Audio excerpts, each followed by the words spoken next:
Welcome to the Long COVID podcast with me, Jackie Baxter. I am really excited to bring you today's episode.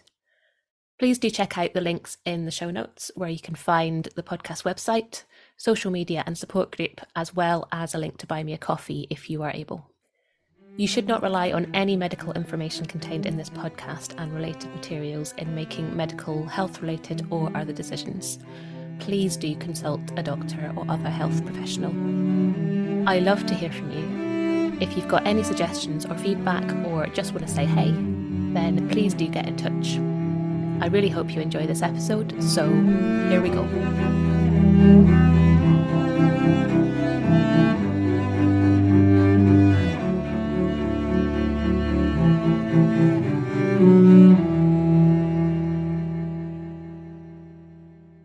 Hello and welcome to this episode of the Long COVID podcast. I am absolutely delighted to welcome back the fabulous Suzy Bolt, who many of you will know from the amazing work that she's been doing. And I totally recommend a listen to episode 7, where Suzy was one of my very early guests chatting about her experiences. But today we are going to be talking about something that is a huge worry for me, and I think probably for a lot of people, which is the issue of reinfection, or indeed infection of any kind, on top of long COVID. So a very warm welcome back. Oh, Jackie, it's lovely to be here. Thank you for having me. It's so lovely to see you again.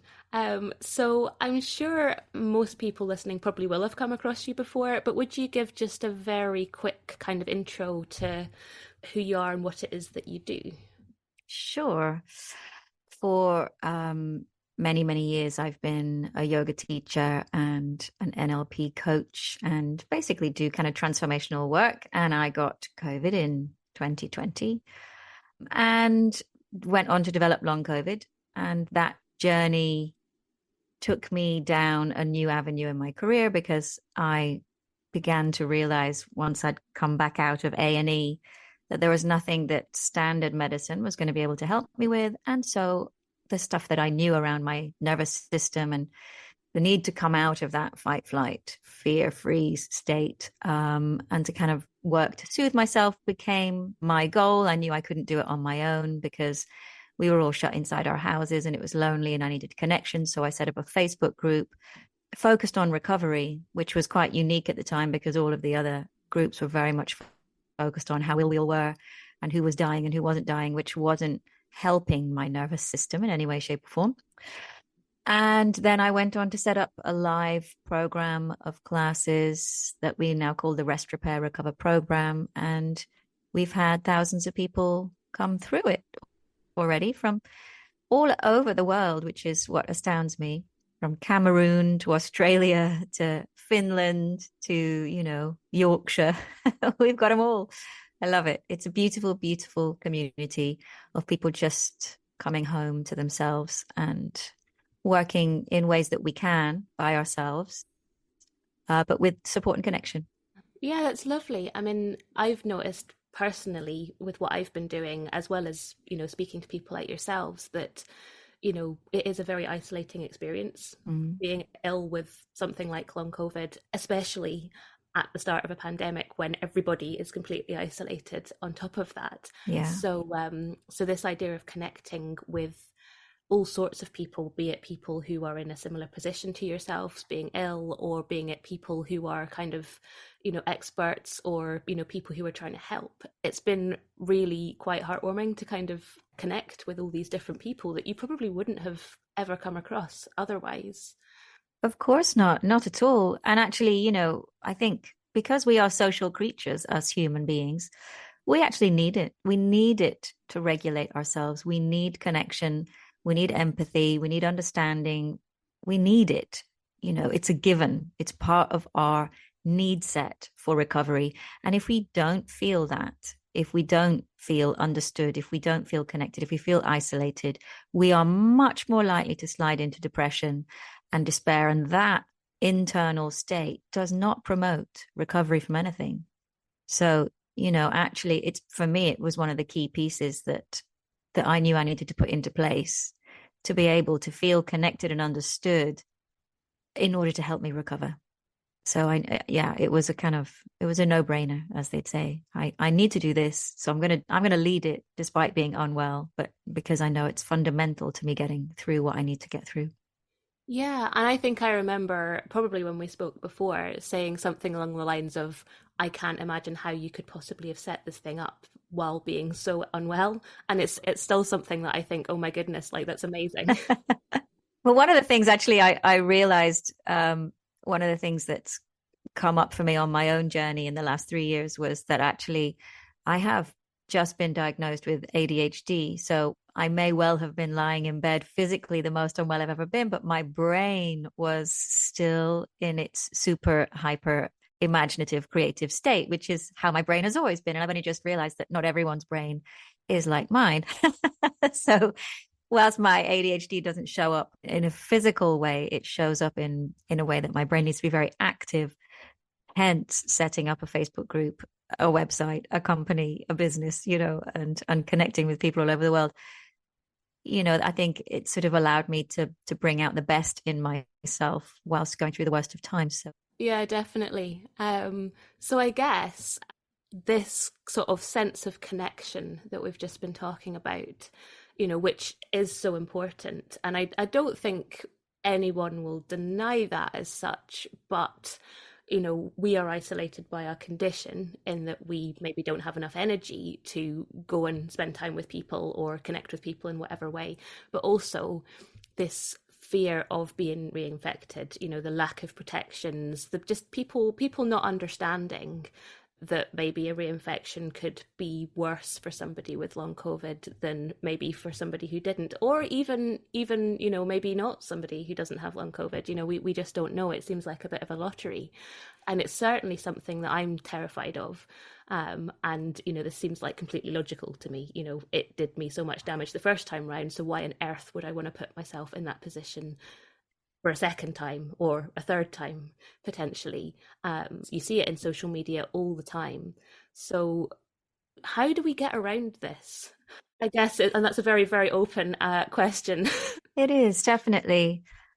And we can just tell the listener that the irony of the timing of this was beautiful, because Jackie got in touch with me a few weeks ago and said, should we do this conversation around managing the fear of reinfection? I said, yeah, definitely, let's book it in.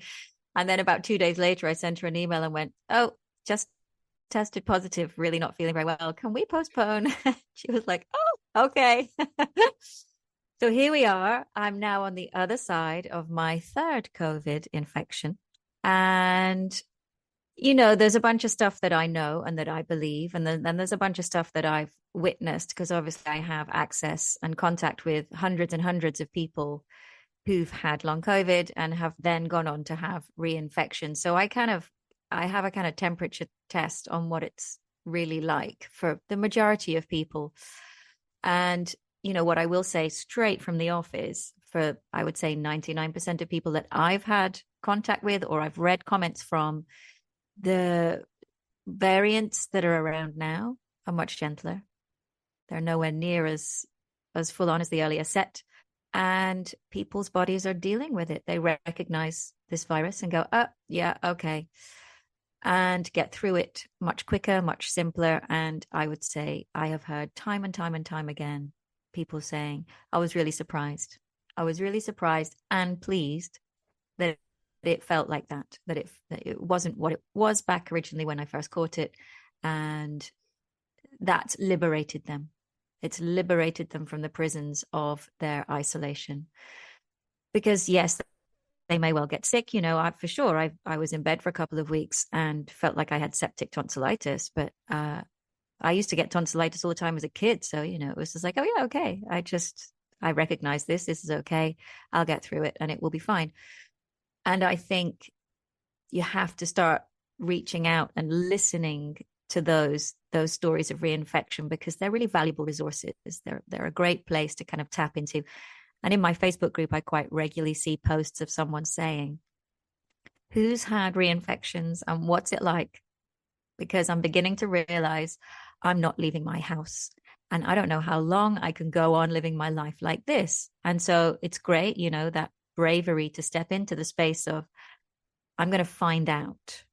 what it would be like to go and put myself out there. Kind of, for some people, it'll feel like, and I'm sure for you, I'm putting myself in the firing line because anything could happen here. Yeah. And the majority of people that come back say, just get it done. Literally, go out there, stand up. At some point you'll come into contact with the virus and it won't be the same as the thing that's done this to you now, or that had sort of created the reaction in your body when you first met that virus. So that would be my first port of call, just to get people to start asking the community, because the community is huge. The community is huge, and people are really happy to talk about it and share their stories and share their experiences. And so many people are in the position of thinking, I can't get it again because look what it did to me this time. I think we have to understand the first time your body meets this virus, for the majority of people, is going to be the worst time. And then everything subsequent to that just becomes milder. So what do you think of that when I say those words? Is that something that you've actively engaged in? Or do you not believe people? Like, I'm curious, what happens for you around other people's stories with it? We'll be right back. I'm interrupting myself for a second to tell you about long COVID breathing. The fabulous Vicky Jones and I have teamed up to bring you long COVID breathing. We are both passionate about sharing our expertise and experience of the breath and how incredibly helpful that can be with long COVID. We've worked together to develop a course that is specifically tailored to those with long COVID. It's a 6-week course with 12 sessions, all delivered online. The community feel and learning that we're all sharing is such a joy. To find out more information and to sign up for our courses, workshops and other shorter sessions, please check out the link below, longcovidbreathing.com, or email longcovidbreathing@gmail.com to start your breathing journey with us.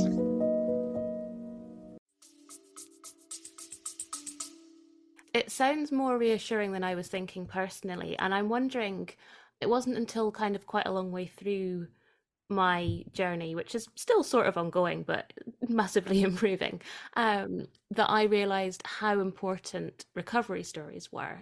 This idea of belief that we would recover was actually fundamental to our recovery. Mm-hmm. And hearing those stories from people, partly for getting ideas, and partly for just reaffirming that kind of belief that we will get there, even though it really doesn't feel like it some of the time. And I'm wondering if maybe this is kind of maybe along those lines, where it's something that we are utterly terrified of, and why wouldn't we be? Look what happened the first time. And what we tend to hear is the horror stories of the people who have got much worse, or the people who have almost recovered and then got it again, and then it sent them back to square one. And it tends to be the doom and gloom that we hear, rather than the positive stories. So maybe that is some of what's going on here. I think, the thing that you just mentioned there around mindset and hope and positive belief is phenomenally important to your understanding about what's going to happen to you when you meet the virus again. It's not an if, it'll be a when. It's everywhere. It's a very clever thing, this virus. And actually, if you look at the kind of the basic neuroscience of the best way that you can prepare your brain to meet and deal with this virus, because don't forget, let's not forget, the brain tells the immune system how to respond. It gives the instruction. We can notice the fears that we had, though, that we have. We can notice what they are. We can articulate them. We can write them down. We can look at them, become a little objective. What are my fears? Why are they there? And then you go through an exercise of saying, well, what would be the most useful thing for me to think about my body's ability to deal with this? So one of the things that I do in my Fern program, which is my kind of smaller recovery program, is I get people to write, what would be the most useful belief for you to have about your immune system? Because when, pre-COVID, if you'd asked me what I thought about my immune system, the first thing I'd say was, it's rubbish. It's rubbish. I'm always sick. Whenever the kids get something, I get it. I've always been sick as a kid. In my 20s, I got scarlet fever. I was just always getting stuff. And that was just who I was. It was what I now know, a response to having ADHD. And it was basically burnout. So my body would just get sick and say, you've done too much. You've thought too much. You've had too much going on in your head. We're just going to shut you down. And illness does that beautifully. And so I realized, well, if I have a really strong belief around the fact that my immune system is rubbish, what am I going to be thinking the next time I catch this virus? Oh, well, that I can't cope with it, right? That it'll be too much, that it'll make me really ill again. And I thought, well, that's not serving me. Because if I'm priming my brain, who is the main kind of supercomputer for my body and my immune system, to already be on the back foot and to not do its job, you're not going to do your job, is what I'm giving the instruction to my brain. Well, how is it going to do its job well if it's already being told it's not going to do its job well? So I decided to change my internal mantra to my immune system is my superpower. And when I first started to say it to myself, I would laugh because I just thought, well, it's not really. But then I started to really like saying it to myself. Wouldn't it be nice if it was? And then I got into the habit of putting my hand on my heart when I said it and sort of saying, it's okay because your immune system's your superpower, and just kind of breathing that in and feeling that little tingle of, oh, that could be possible. And that's become the truth. So now the only thing that I've got sick with over the past 3 years since March 2020 is COVID twice. Now my kids have brought coughs, they brought strep A into the house. I haven't caught any of it. For some reason, COVID keeps sneaking through the net, but I'm fine with that because I'm handling it beautifully. But I really do a lot of work on it's okay because my immune system is my superpower. And I've also made the changes that I needed to make. So I've created more space in my life and I've taken some of the major stress pieces out. So I've done all of that work. So actually, I've now got evidence that my immune system has the opportunity to be my superpower. And I work with people to find out what the limiting beliefs are that they have around their immune system and what would be more helpful to think instead. And it's a really nice exercise to play with. So that would be one thing that I would really recommend you kind of taking away and playing around with. What is that fear? Because that fear, if that's the loudest thing inside your head, that fear will be the message that gets sent around the body. Now, we can't control whether or not we get it, but we can control how we respond to it when we do. So this time around, I tested positive and definitely didn't feel very well. And actually, one of the big stress pieces I've just managed to kind of navigate my way through over the past few years is the separation from my husband. And we did it very gently and gracefully, and it was exhausting, but we have a great friendship now, I would say. And I was just as I tested positive, the kids were going up to his house for the first full week of us being in separate homes. And it was great. It was really great. It was really peaceful. I was really content to be at home alone. It was me and the dog. I had the sunshine streaming through my bedroom window, and I felt ecstatically happy. I felt blessed that I had a beautiful view of the sky. I felt blessed that my bed was really comfortable. I felt blessed that I had friends that I could call up and ask for help if I needed it. But mostly I had just a sense of absolute peace around this illness. I felt like it was a gift to stop and be slow and to take stock of everything that had just been achieved. And the illness allowed me to sit with it. And so it was a really interesting journey, actually. Absolutely 100% different to the journey that I went on in 2020, which was I'm the most unhappy I've been in a long time. The stress of my relationship will take me under if I don't sort it out. I had major kind of home anxieties and stresses going on around, I don't know if I can leave him. Is this the right thing? Is this the wrong thing? What about the kids? All of that. And so I can compare now just what I went through, having done the work over the last few years, to what we went through in 2020. And it's like my immune system was so primed this time to just do its job. I didn't get in the way. I didn't create new neural pathways of terror and anxiety and dread. I didn't get myself sucked into a siphon of misery. I allowed myself to be in completely the opposite space to the space that I was when I met it the first time. And yeah, I took it as a gift. So I can see you nodding like, whoa. Yeah, I mean, I'm making this parallel to I think it was the first person I interviewed who had recovered, possibly, and she said something like it being a silver lining because it had given her an opportunity to kind of make the changes that she didn't realize she needed to make. And I remember at the time just wanting to throw something at her because I was like feeling utterly terrible. I had no idea what was going on, and I just thought, how can you say something like that? Like that's and now, I'm looking back at it from a lot further along. I'm doing a lot better. I know a lot more what's going on. I know the things that I can do to help and all of those things. And I'm thinking, I'm not sure I would ever say it was a good thing to have happened, but it certainly did make me realize that there were a lot of things in my life that I didn't realize that weren't healthy, which sounds ridiculous looking back on it, doesn't it?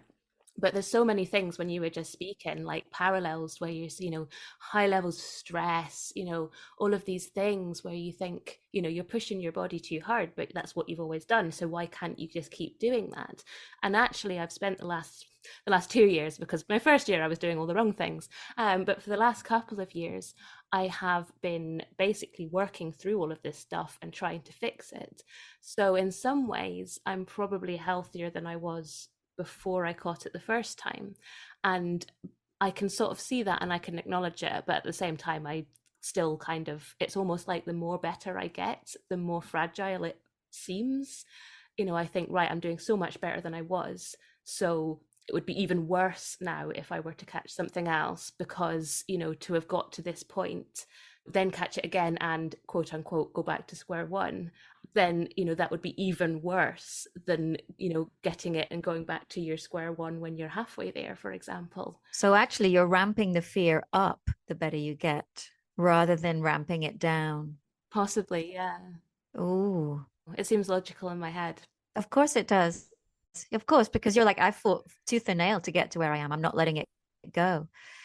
But I think there's something there that it's an opportunity for you to look at that mind body connection and to notice the importance of fear as a state in the body that affects the nervous system. Now, what do we know about this virus? It's quite neurological, right? It's going to go in for the nervous system. It's going to create dysfunction. It's going to create dysautonomia. And that state of fear and anxiety is priming that playground, so to speak, for the virus to come in and get access to all of the bits that you don't want it to get access to.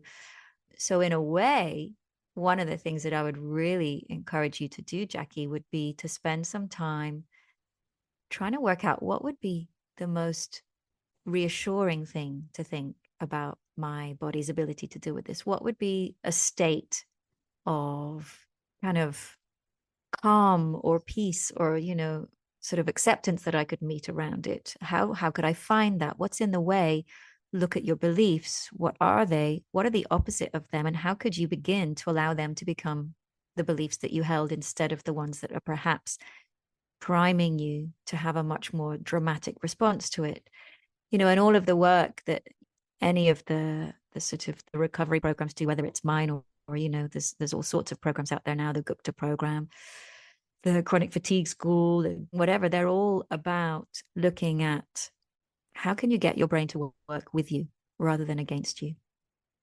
Because you have to understand the significance of the brain's role and the things that you think, therefore, in the way your immune system works. So we have influence now. You don't have COVID now. You have influence over how you meet it, how you respond to it. So I would throw that into your toolkit and get you to start experimenting with, well, why don't I, now that I've primed my body to be ready, to be healthy, why don't I prime my brain? Because without that brain being aligned, your body is just kind of at the effect of it. So yeah, that would definitely be a piece that anyone listening, and I have this conversation a lot in our classes, to really work to dig out the bits that aren't serving you and keep asking yourself, is this the best thing that I could be doing with my brain right now?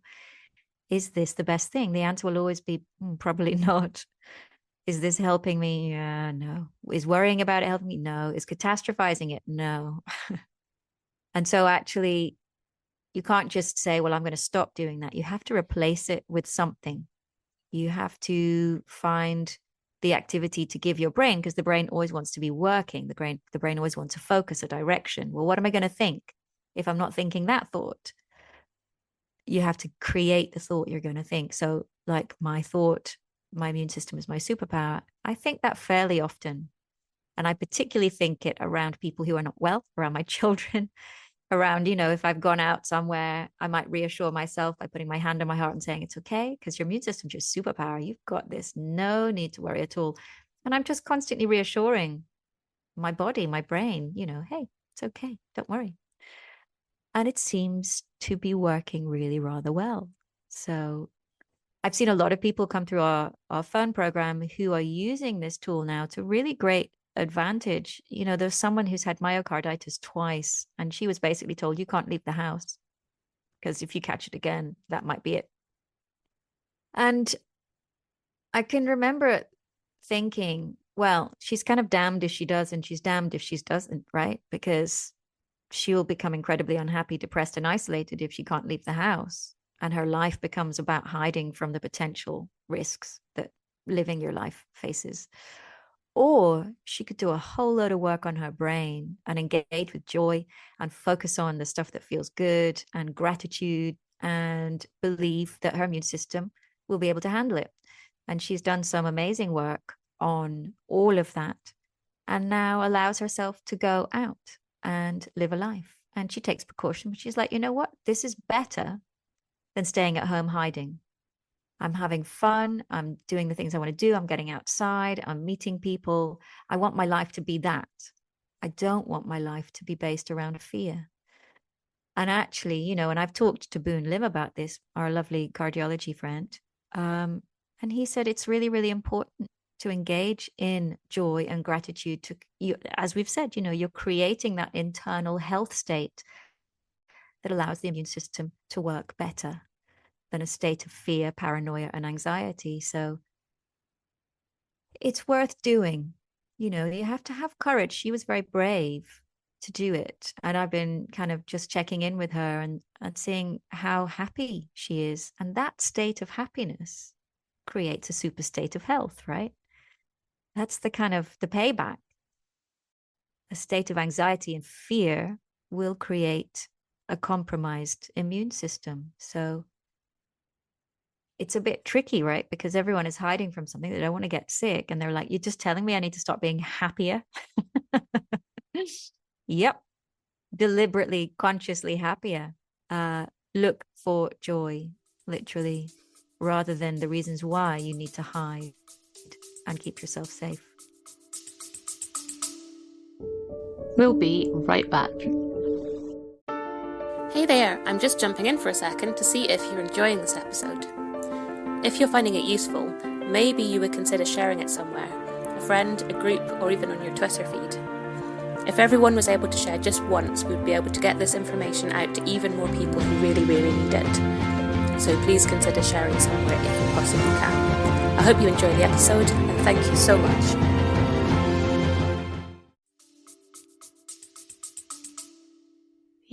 Yeah, I mean, it totally makes sense. And I think we sort of touched on this just before we started recording and then realised we should probably just start recording, which was this sort of perceived risk and different people's idea of risk and how that can cause friction between family, friends, partners.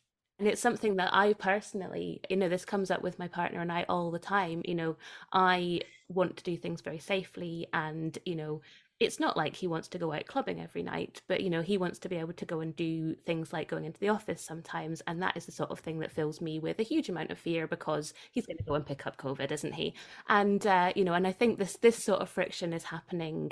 You see it in social media all over the place. People having discussions, quote unquote discussions, aggressive discussions, amongst family and friends about this sort of thing. And I mean, we find that we're coming from two different sides of it. You know, he hasn't experienced COVID, or if he has, he didn't notice. Whereas I have, you know, basically put my life on hold for 3 years as a result of it. So my idea of the perceived risk is much, much higher than his is, for example. And I think, you know, that's probably mirrored in a lot of people's situations, isn't it? Oh God, it's everywhere. You know, anyone that's going through this and is in a relationship, and you know, isn't just locking themselves away to deal with it by themselves, is going to be dealing with this very issue. And you can see it from both sides. You know, it must be incredibly hard work to be the carer of someone, and then as they start to get better, to then witness them refusing to come back out the door, because at some point you go, we've got to move on from this. But then the person that's refusing to come back out the door is going, but I cannot go back to that place that I've just been. No way. It's just not an option. And then tension inevitably will come. And I think, you know, one of the things that I always talk about is allow yourself to begin to stretch slowly. I call it 5% stretch. Just do 5%. You know, if you want to go and socialize somewhere, just do 5% of it. Just begin to build up confidence that it's possible. And I think that's really important. Otherwise, you're both signing up to a relationship that's dysfunctional, that will always cause tension. And I think, you know, this is where we come back to the fact that this is based around fear and not necessarily a guaranteed event that will happen, which is why it is so important to deal with the fear. It's really important to deal with it.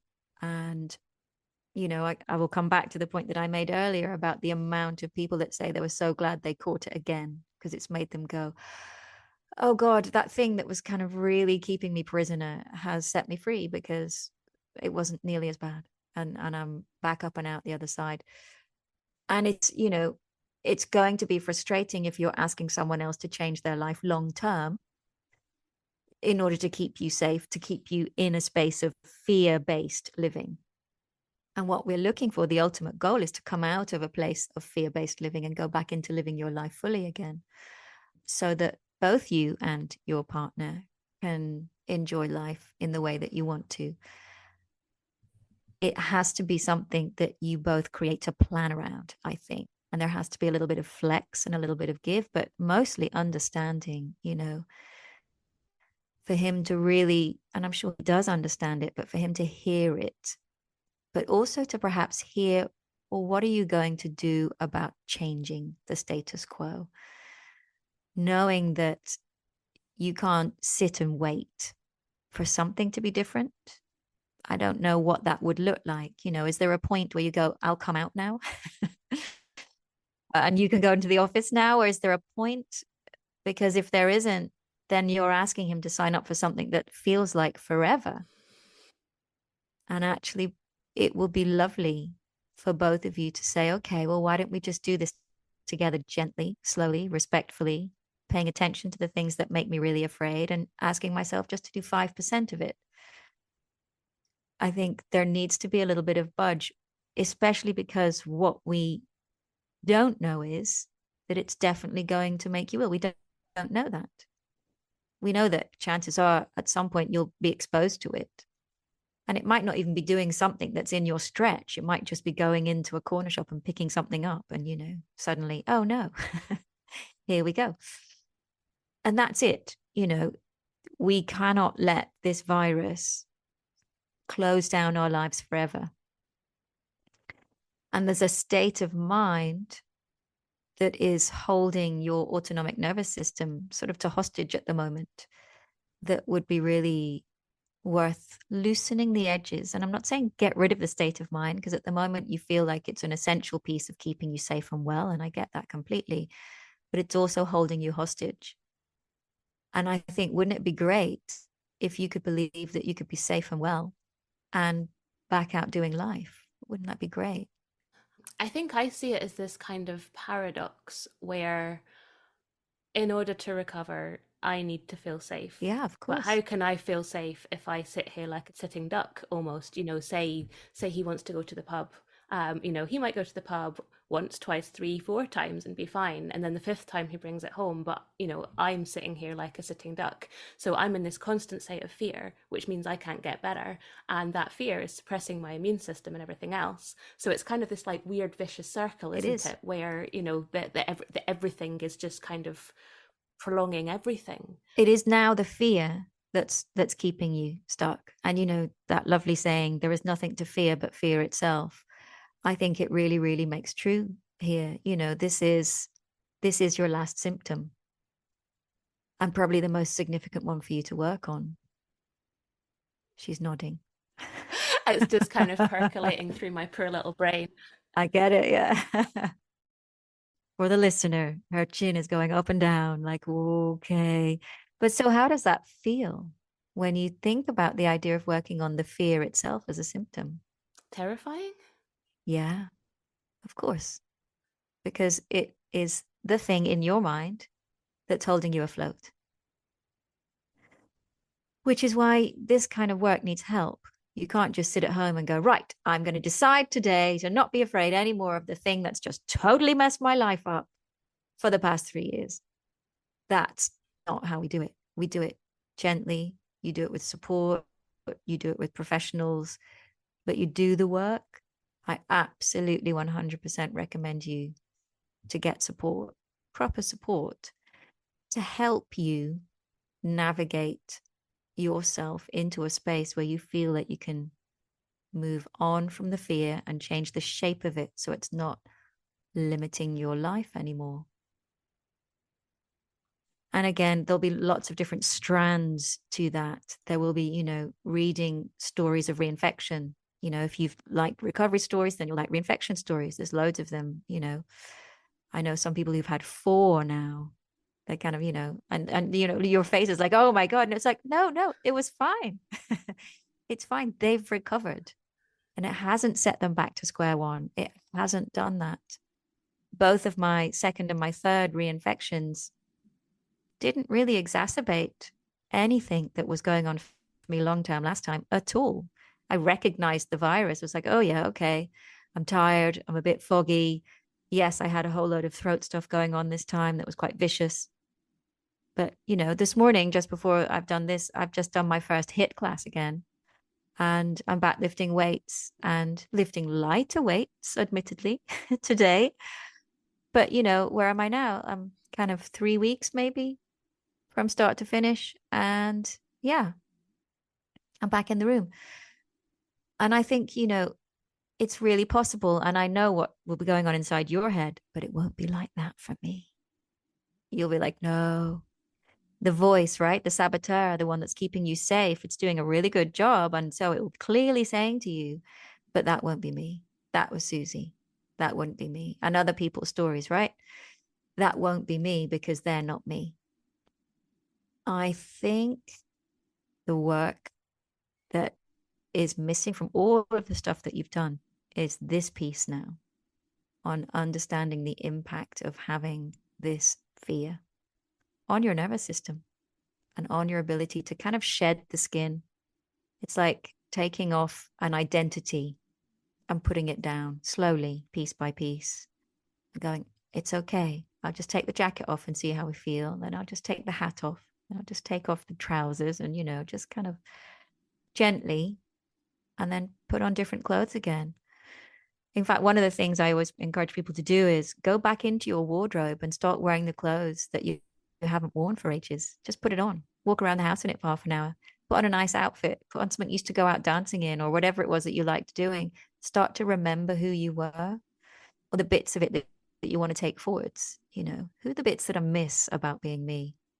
And start to re-identify them because there'll be lots of parts of you that you're not able to connect with because the fear keeps you inside a lot.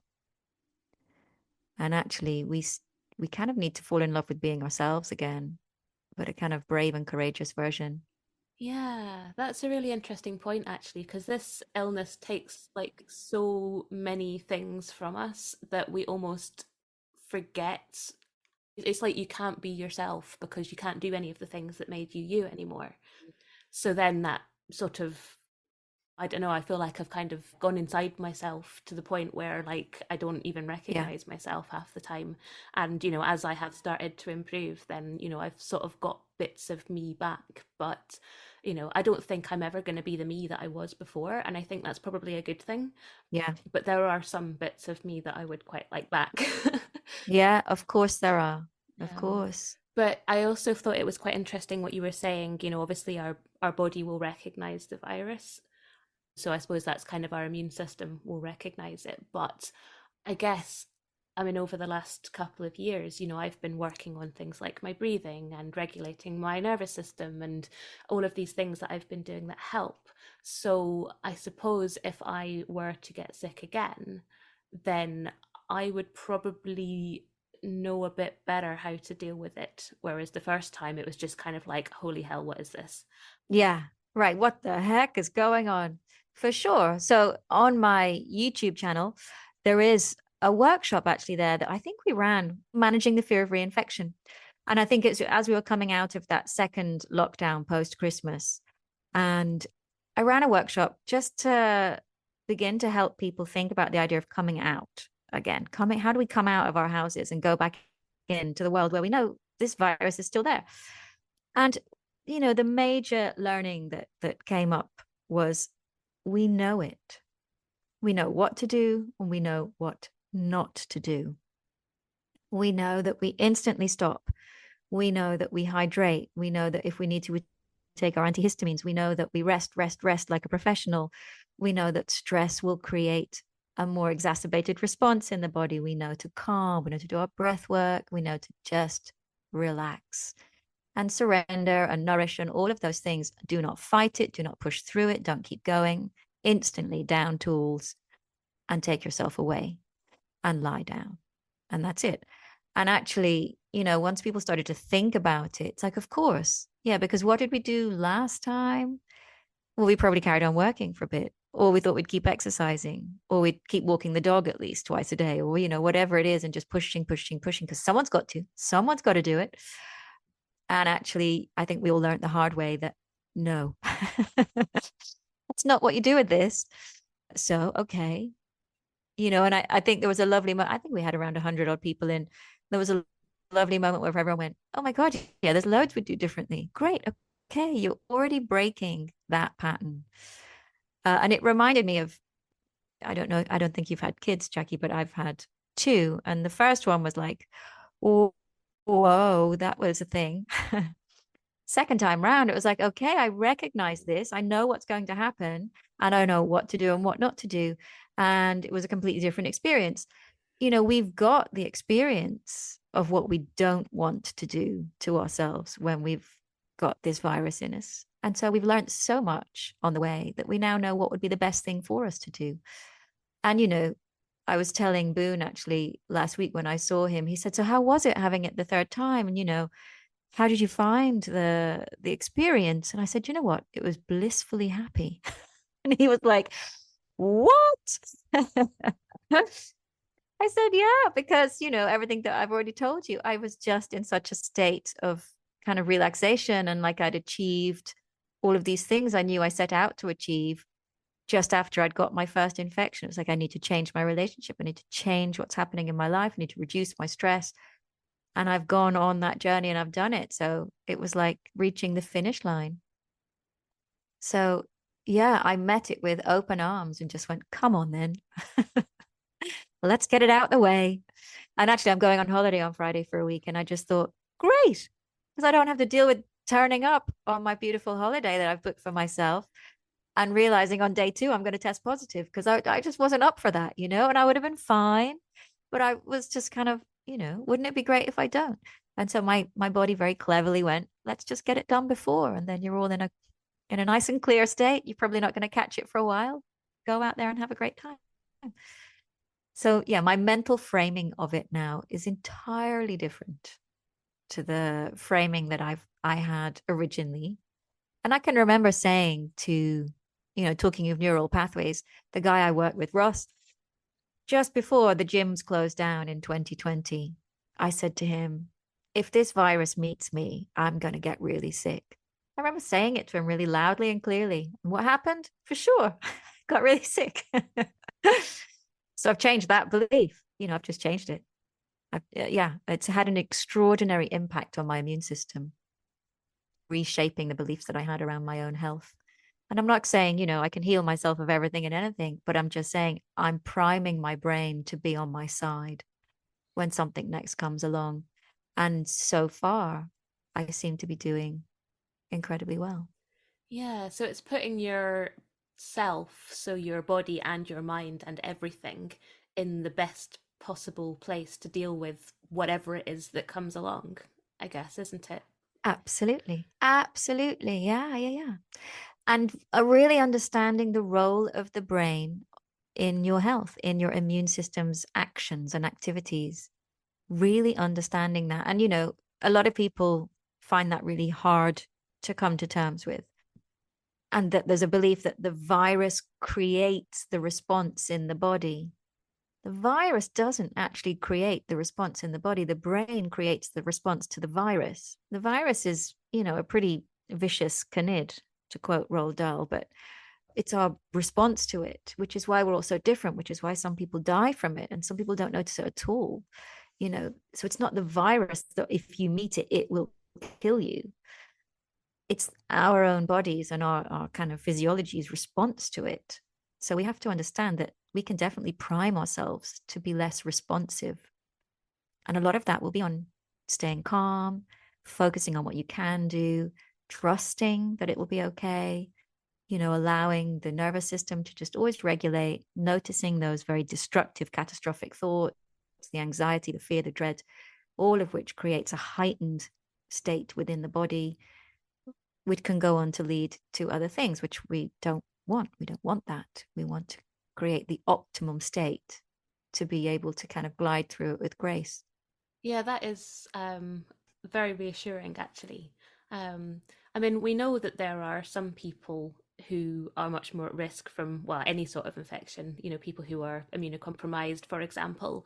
And I know that some people with long COVID consider themselves to be, more at risk. And, I mean, before I caught COVID, I wouldn't have considered myself to be high risk at all. On paper, I should have been completely fine. It's only with a sort of 2020 hindsight that it's looking back on it to realize that maybe I wasn't quite so healthy as I thought. Um, Mm-hmm. but how do people in these sort of more at risk groups kind of, that there's going to already be more fear, isn't there, Of course, before you even start? it then just boils down to the individual. So I have one of my best friends has lupus and it affects her lungs, and she has a degenerative lung condition. And, she was basically put on super high risk. Do not leave the house ever, ever. And then, of course, there's a point where you go, okay, well, you've stood down all of those warnings and all of those kind of, safekeeping actions. And you've just gone, get back out there into the fray and crack on. And so actually that's what she's done. She's gone, you know what? I'm not staying in. What life is that? I don't want to just hide in my house. I know I have a pretty chronic autoimmune condition going on. Therefore, I'm going to live the life I want to live.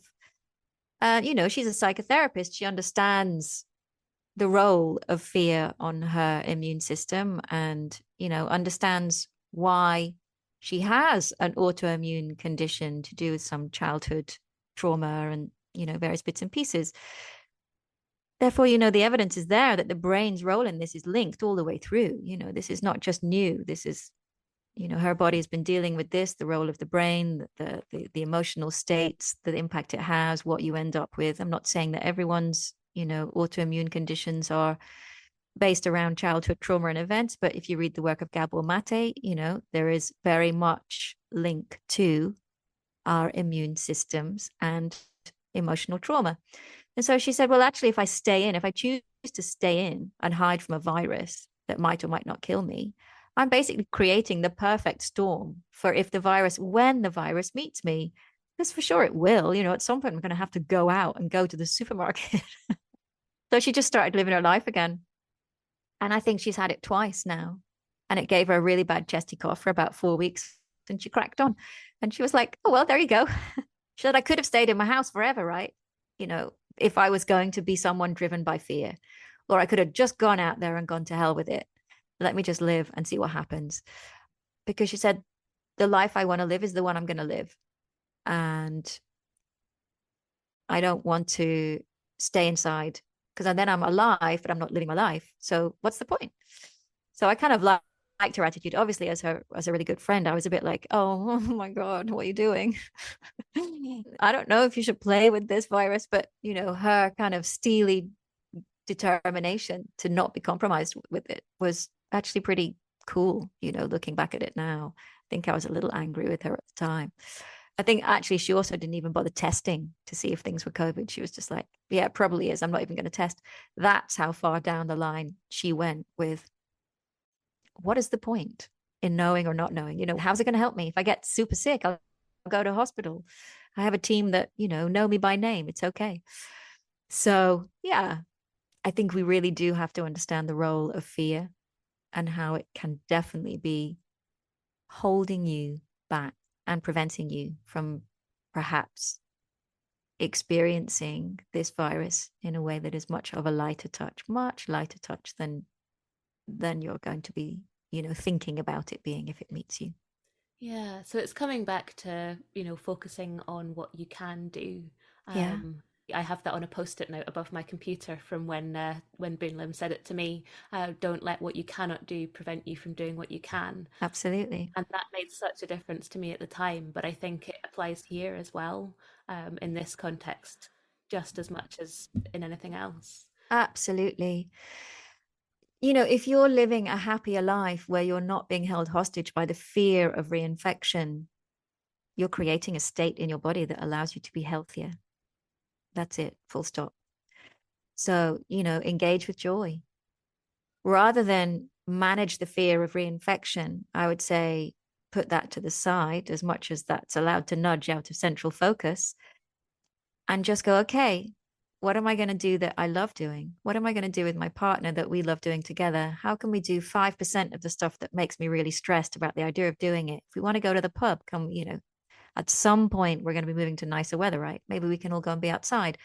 Just allowing yourself to laugh, to feel connected, to create a super state inside you of joy, happiness, remembering what it's like to be Jackie that goes out and has lots of fun. It's going to be a much nicer version of your life than the version of you that is being held hostage by fear.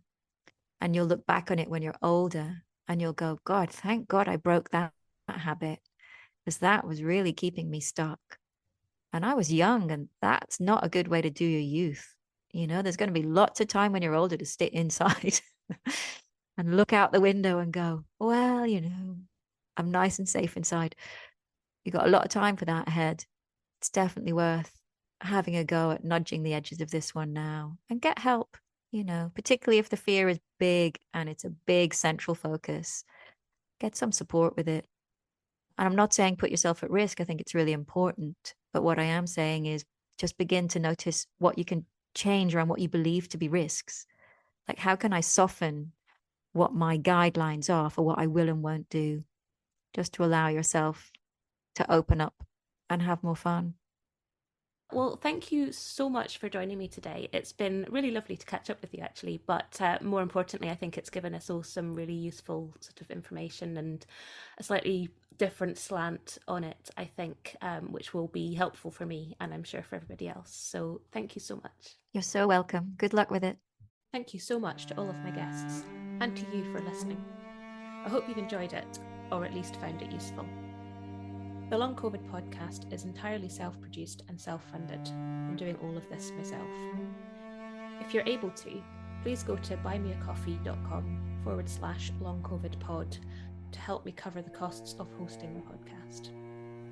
Please look out for the next episode of the Long COVID podcast. It's available on all the usual podcast hosting things. And do get in touch